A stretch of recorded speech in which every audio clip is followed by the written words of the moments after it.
what we have here is a brand new community centre and boathouse. It was originally, I suppose, a concept driven by Kilmacsimon Swimming and Rowing Club.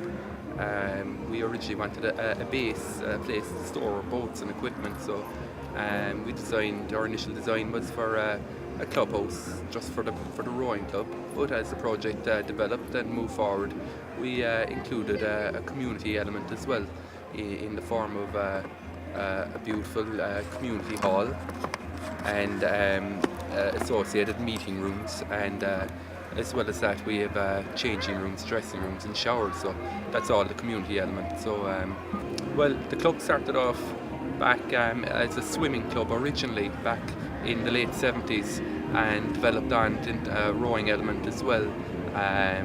In around 1984 the rowing started, and I suppose as time progressed the rowing has gone strength to strength and is the main focus of the club today.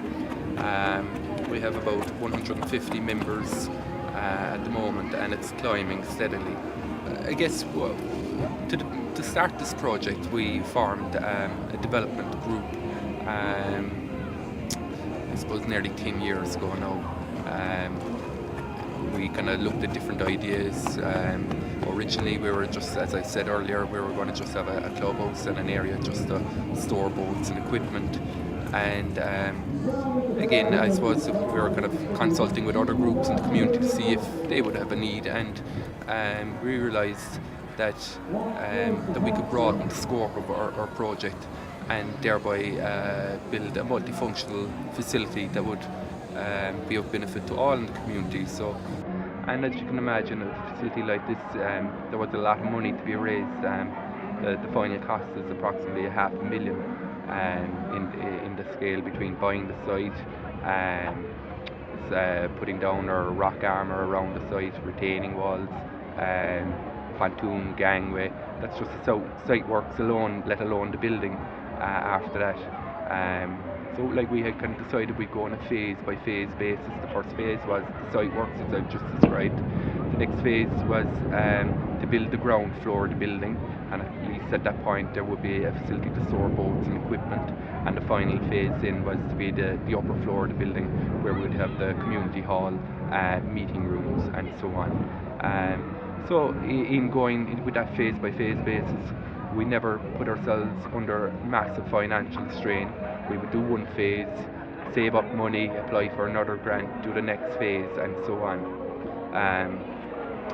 But again, to do the final phase, it was, that was the biggest element of the project. It was the upper floor of the building, and fit out of the lower floor as well, and also of course the roof and all the steel structures. I'm sure if you look inside you will see, it is very much a steel structured building. Now, for that final element, we approached the West Cork Development Partnership. We explained our ideas and showed how there was a community element to our project, and we were delighted to hear that it was something that they felt that they could facilitate and maybe look at give us grant aid. So West Cork Development Partnership got involved with this project because we knew that there was a huge demand for a facility like this in the area. So where West Cork Development Partnership provide funding for community projects, we usually also try and row in through various community employment schemes and initiatives that we also deliver. For example, the Rural Social Scheme and the TUS Community Employment Initiative. The relationship that the group would have with TUS would be that it's a quid pro quo relationship where the participant will carry out the work in accordance to his contract, and the group would likewise follow their part of the contract by networking on behalf of the participant, enabling a better opportunity for full-time employment.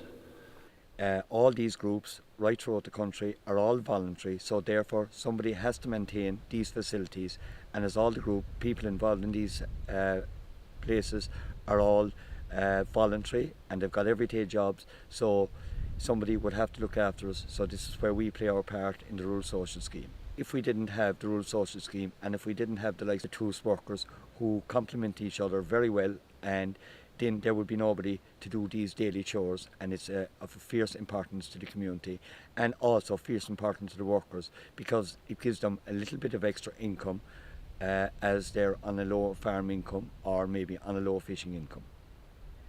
So the beauty of working with West Cork Development Partnership is they make you do all the work up front. We had our business plan in place, we had tenders put out, we had selected the lowest and the best tender. We were ready to run, so when we did get our grant, when that was passed and we did get the green light, we were able to start straight away, and I'd say within 9 months we had the facility completed. When I first stood here with my colleague Lisa Cashman, who was responsible for the Rural Development Programme funding application, there was nothing here, and today it's astounding how we can stand here and see how through local voluntary effort, fundraising, the Rural Development Programme, supported then by the Rural Social Scheme, the TUS Community Employment Initiative, and the supervisors, and all of that voluntary effort, that what can be achieved and what it can deliver to a community such as Kilmacsimon.